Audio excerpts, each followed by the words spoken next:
The story about the Nagual Julian's doings annoyed me no end. I told Don Juan that I had failed to understand the value of the Nagual Julian's stalking skills.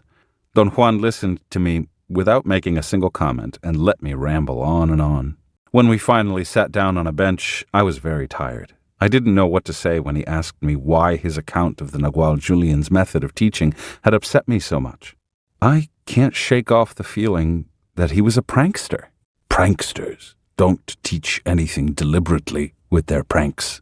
The Nagual Julian played dramas, magical dramas, that required a movement of the assemblage point. He seems like a very selfish person to me, I insisted. He seems like that to you because you are judging. You are being a moralist. I went through all that myself. If you feel the way you do on hearing about the Nagual Julian, think of the way I must have felt, myself, living in his house for years. I judged him, I feared him, and I envied him. I also loved him, but my envy was greater than my love. I envied his ease, his mysterious capacity to be young or old at will. I envied his flair and his influence on whoever happened to be around. It would drive me up the walls to hear him engage people in the most interesting conversation. He always had something to say. I never did, and I always felt incompetent, left out.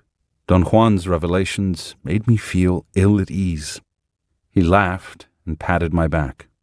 What I am trying to do with the story of my envy is to point out to you something of great importance, that the position of the assemblage point dictates how we behave and how we feel. My great flaw at that time was that I could not understand this principle. I was raw.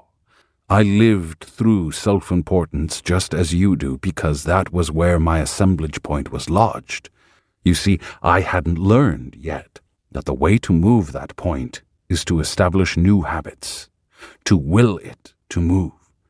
When it did move, it was as if I had just discovered that the only way to deal with peerless warriors like my benefactor is not to have self-importance, so that one can celebrate them unbiasedly.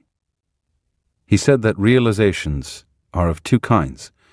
One is just pep talk, great outbursts of emotion and nothing more. The other is the product of a shift of the assemblage point. It is not coupled with an emotional outburst, but with action. The emotional realizations come years later after warriors have solidified by usage the new position of their assemblage points.